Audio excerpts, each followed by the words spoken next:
Hi, happy Monday. I am Meredith. I am here with our message for the 24th of June, 2024. I want to take a moment before we jump into anything and say thank you to all of the subscribers, even the non-subscribers, those of you who are just stopping by. Thank you for being here and hitting the like button. For the consistent commenters, B, Sophia, Samantha, Perla, all Welsh. Thanks for your comments. I have not had the space for several months to make some comments back to you, which is, well, my preference. I would prefer to be able to. Just haven't had the opportunity. Thank you. I want you to know I'm reading your comments. Those of you who email me rather than leave a comment, much appreciated. All right, let's jump in, everyone. We've got the sun in Cancer, the moon is in Aquarius, Pluto's in retrograde. We've got Tarot of the 78 Doors on the table. I was inspired to use this deck because I saw one of my favorite readers on YouTube use it recently. So why not us? Let's see what's going on in the energy atmosphere. And like we did last week, I've got the mini deck. I got Sawyer's Path mini deck. So if you've got a question, a personal question, you can put to the deck. Pause the video if you need to contemplate it for a couple of moments, and then come back. At the very end, it's the last thing we'll do. We'll shuffle out some cards for an answer to your question. Alrighty, what do we got going on? Our first card. Hey, the Fool, Major Arcana, first card of the Major Arcana. What a great card to see too, by the way, because I think we saw the World at least twice last week, which is the last card in the Major Arcana. So that's reward of all of our investment and energy channeled into a reset here with the Fool. So we're beginning a new cycle, a new journey of exploration. Let's see what comes with the Fool. Where are we? Actually, before we move on to the next card, I do want to say one of the things that is beloved by me about the Fool is that we show up in our awe, curiosity, our wonder, with no fear of consequence. Some would say that's because the Fool just doesn't know anything. That's BS. The Fool knows everything. Just unconcerned with the consequences of taking a leap of faith and taking an action. So perfect. We're starting out taking a leap of faith in our curiosity, wonder, and awe. What's it? What are we leading into? Where are we jumping to? Hey, another Major Arcana, the happiest of them all, the Sun. Beautiful. Looks like a crop circle there,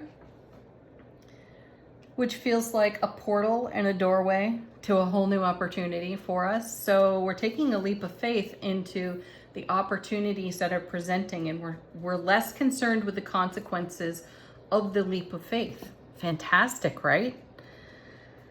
Stunning, actually. So everything under the light of the sun becomes brilliantly clear to us. What are we focusing on? Where are we taking a great leap? Where are we bounding off to? You know, last week we talked a lot about new cycles. The Empress showed up quite a bit. She showed up with, the Ace of Cups, which is the equivalent to the water breaks, you know, the dam breaks, and lots of opportunity comes from that. Us giving birth to something brand new on our foundation. So we're at the start of a new cycle in the brilliant clarity, love, bliss, happiness of the sun. Fantastic. Why is that happening? Because we're contemplative of all the reward of the World card from last week. We're feeling more prepared. Perhaps the cosmos is much more in favor of us taking an action now. And we've been challenging things that lurk in our shadows, right? We've been taking a look at our egoically charged subconscious, and we've been revealing to ourselves things that stand in our way, that have created limits, that, you know, kept us sitting on the bench. And some of that is, it's not about like a fear of missing out. That's why we're sitting on the bench. It's more the timing hasn't felt exactly right. And now the timing feels right. So we're taking the leap. Excellent. And that also comes of following our intuition, right? All of our intuitive gifts. I feel a strong pull to our empathic nature right now. The way we feel about things is the way we navigate our way through all of our experiences. Let's see what's next. We've got 3 that came out together. You know what I say about this. Tarot has a story to tell. So that's when they start falling out in clumps. Wow. Another major arcana. Another card we saw last week, though we saw it with the star in the same reading, which is awesome. There's the Tower. So this is us taking away limitations. This is us taking a look at boundaries, the way we protect ourselves or wall ourselves off. I'm going to take a moment and share something personal here. So fast forward if you don't want to hear it. That's cool. I shared recently that my mom has dementia. And when she gets confused, she gets fearful. And we talk through that experience. So we bring her back to a much more harmonious place if it's possible that day. And what's fascinating about that, nurturing a parent, is interesting because you're no longer in the role of a child any longer. You're parenting your parents when they're having an experience like this. So I have like ringside seats to my mom's fear when she gets into dementia confusion. And that has been extremely enlightening for me because, 0 to 7, it's all programming. It's everything we learn. We're little sponges. We soak everything up. And, as the divine feminine parent for me, I model myself after her in a lot of ways. And there's been a tremendous enlightenment for me to see where I fool myself based on fears that I learned in programming. So one of the most beautiful silver linings to witnessing a family member with dementia is if you take the opportunity to pull any ego out of that situation and don't judge it and just be a witness, you will get to see yourself in a profound way. So I'm grateful every day for these little opportunities. No, they're not fun. Anyone who's gone through this knows that it's not fun to have to talk your parent down, yet there's a lot to be gleaned from it. So the reason I share this is because we've seen a lot of cards like the Tower pop up or some of the 5s. And this is exactly the stuff that the 5s and the Towers show us. This is why we get cards like the High Priestess and the Death card. The phenomenon of those 2 cards showing up in readings together often, because the High Priestess is showing us and the Death card is taking it off the foundation. So when you have an opportunity to take a look at your boundaries, your walls, your habits, your programming, and the sun shines on it with love and happiness and joy, and you have no judgment, you are not vested in an outcome, really profound things can happen. It stirs the pot, it stirs the emotional pot, on the inside for sure, and that can be really uncomfortable. But when you get real and authentic with yourself and you choose to say, wow, I learned that, I made that my own. Hey, that doesn't work for me at all. And we talk a lot about this on the channel. So I feel that there's some value in that.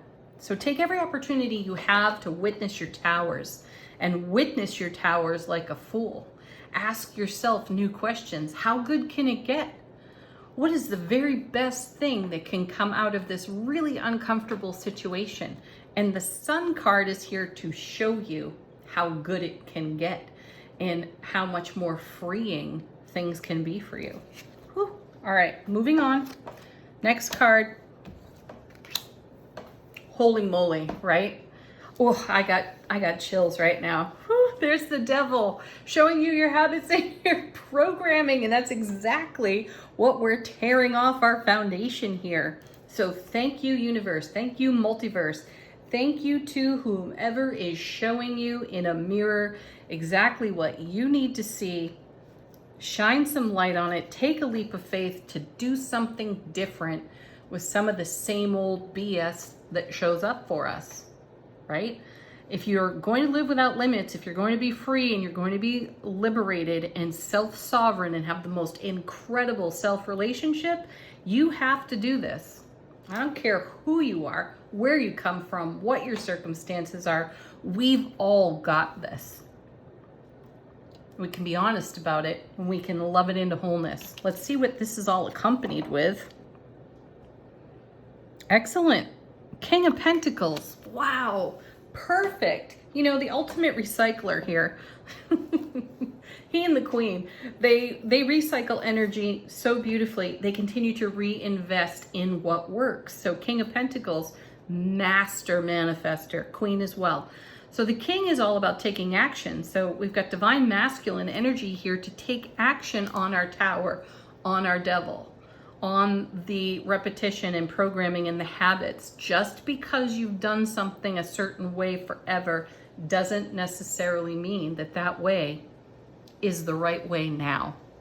Perhaps there's a new way, and I sense that the sun is going to show it to us, and we'll be able to make hay in the sunshine from everything we identify on the tower and the devil.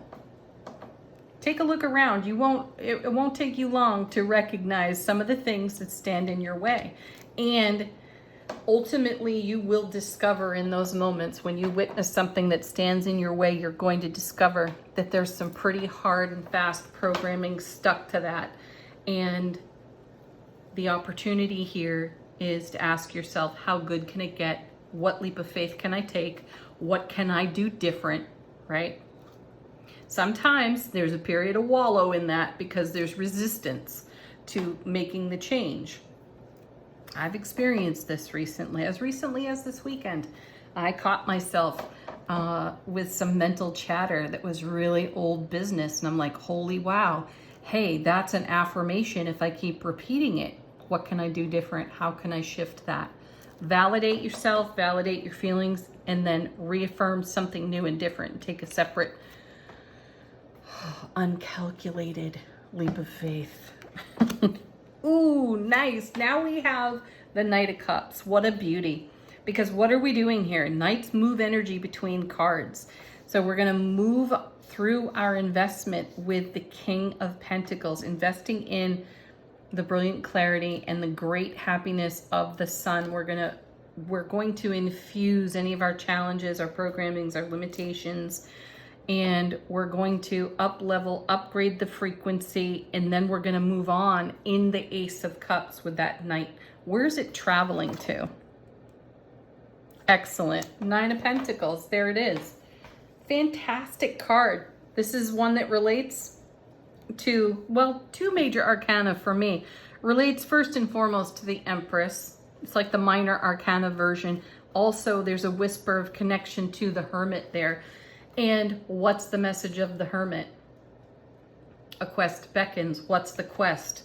This leap of faith here with the Fool. And we're talking about having an amazing, self-sovereign, solid, happy relationship with ourselves. It's the way we desire to show up so that we can be met, right?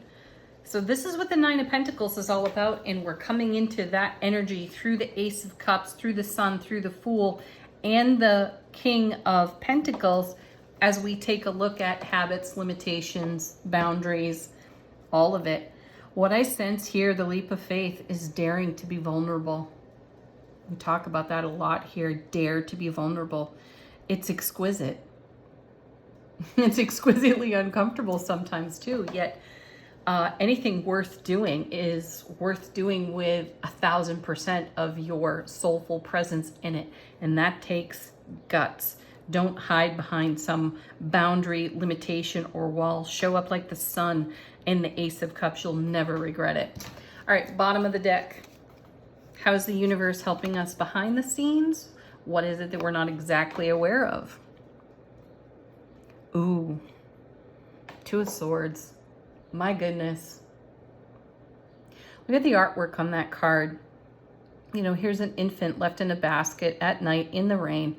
It looks like on the steps of a church. You know, wow, I see this in a whole different light right now. That Two of Swords is, first of all, it's about listening to our intuition, following through on our intuition, getting quiet within ourselves, finding the peace to take a look at the truth within, right? And in this artwork, we're seeing a very precious little infant here. Can you imagine the decision that had to be made to put that baby on that step? Could you imagine being in that particular scenario, knowing that you have to give this precious little being its best possible chance, and to discover that that may not be with you? Yikes, right? And that, though, is a great description for how we connect to our programming, our habits, and our behaviors. We guard those like a precious little infant. And we have to ask ourselves, how valuable is this to us? What is this doing for me now? How is the programming helping me? And granted, in some way it is helping you. Though, do you have to hang on to the programming in a way that limits you? Easy answers, no. Getting there, though, is a different story. Whoa. So what we're seeing here is that we have made a decision to let go of some precious connection within ourselves that has kept us living tethered to something that no longer serves. Otherwise, we would not be seeing the devil or the tower here. Next card. Whoa, Ace of Pentacles. See, there it is. A new doorway of opportunity. We've walked through it. We are choosing great love in self-relationship, and we're letting go of the things that separate us from that great love.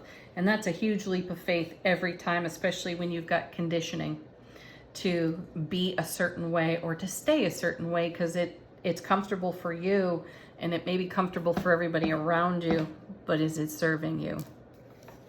Next. Ten of Cups. Yeah, that's what it's all about. See, there's the focal point for every single one of us. And we don't get to that Ten of Cups without fostering, cultivating, and living authentically in our Nine of Pentacles.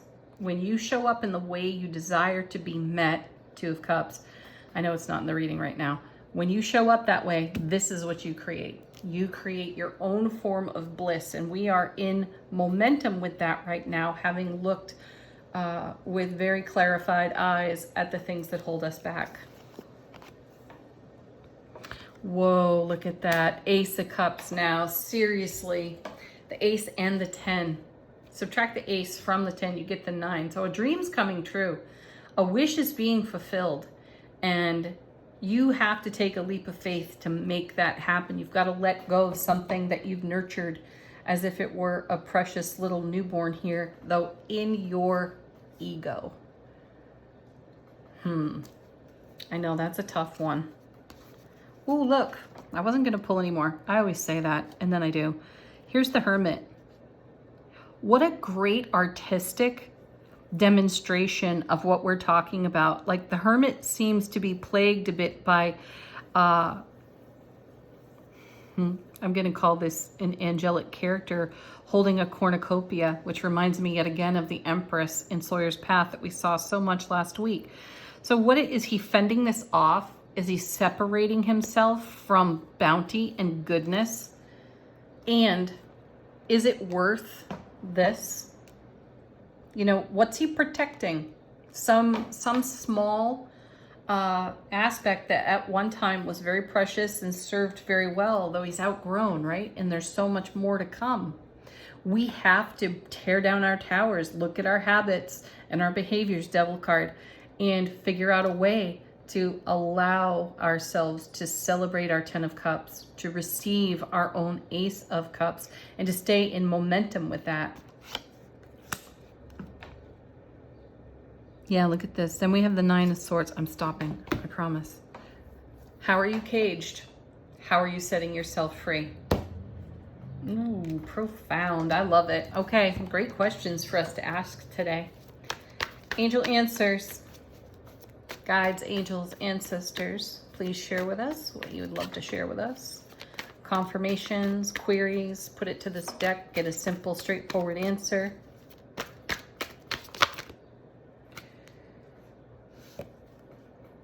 This is back again. Ask for help from others. Who are those people?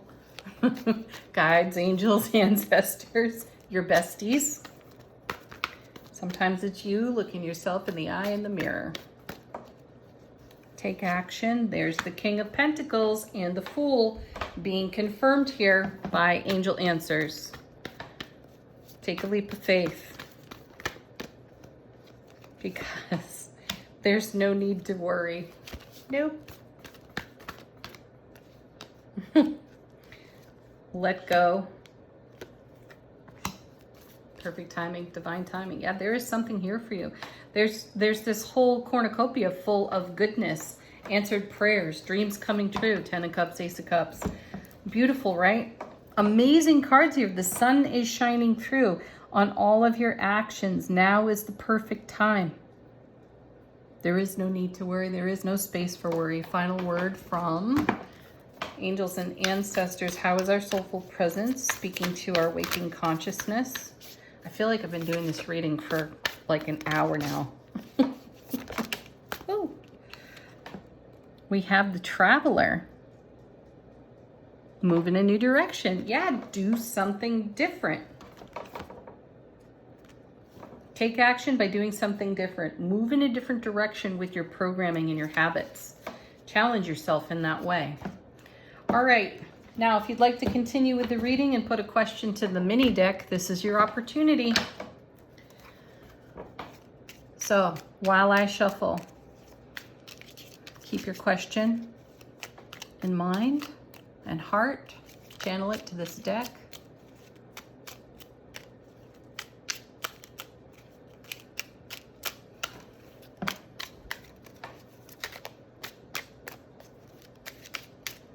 Okay. Oh, here we go. They're flipping over.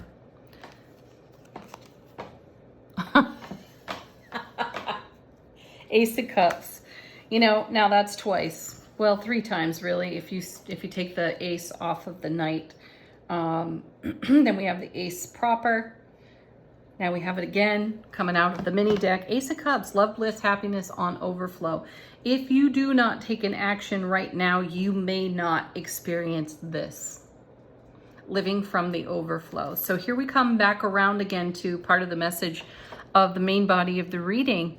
And it means to do something different, to take action living out of your overflow, not your own, whoa, this is powerful, neglect or self-abandonment. That's what I just heard from my guides, and that could probably feel pretty uncomfortable to a number of you. If you feel separated, if you feel separate from, then you're not plugged into the divine matrix. Therefore, you've cut yourself off from the nurturing flow of love, bliss, joy, happiness from the multiverse, right? So where do you need to plug back in and live from the overflow? How can you make that your next leap of faith? Can you trust? Can you set aside the worry? Can you let go and yield to divine timing and allow this Ace of Cups to bless your life? What could you do differently to make that happen? And then it's paired with, look at that, the Page of Cups. See, there is something that would love to flow into your life. The cup on the page, obviously it's the ace. It's representative. The fish that comes out of that cup is representative of our manifestation, the things that we hold in heart space and that we nurture into being. And I feel like we're all one decision away from allowing this to happen, though we have to yield to our faith and our trust in ourselves. Not our faith and our trust, misplaced faith and trust in ego. The ego has one job, basically, and it is to keep you safe through your physical senses, right? Though it gets really empowered by emotional trauma in life and becomes, hyperactive and keeps us protected. Where can you challenge that today? Where can you trust yourself more? All right, what do we have? We have the King of Swords and the Emperor sliding out sideways from the deck. So I just said we're all one decision away from, right? And then here's the king. Very decisive, excellent decision maker. And I'm coming back to the Two of Swords that we saw earlier on. The king and the queen of swords make difficult decisions. And it may feel like the greatest leap of faith for you to trust your spirit, your soul, your intuition, and to also trust your knowledge, wisdom, and experience. This is why the Emperor is here. This is Aries fire, right? The Emperor is exceptionally direct and will take action. I adore that he is almost always seated in a relaxed posture on a throne. And that in and of itself is deceptive. I'm not calling the Emperor deceptive, but it has us thinking that, you know, he's just super chill. And he is, make no mistake, he will take an action lightning fast. And I feel like that's what we have to do. We need to come out of our comfort zone. Make a choice that feels maybe even counterintuitive, right? As we take a leap of faith, that leap of faith might feel counterintuitive. We may feel raw, exposed, super vulnerable, yet we can't create what we desire to create unless we do it. And so we need to make a lightning fast move when we make the choice to move. All right, everybody, that's it for today. Have a beautiful Monday. Thank you, as always, for joining me here. Love, bliss, joy, happiness, laughter. Woo! Namaste.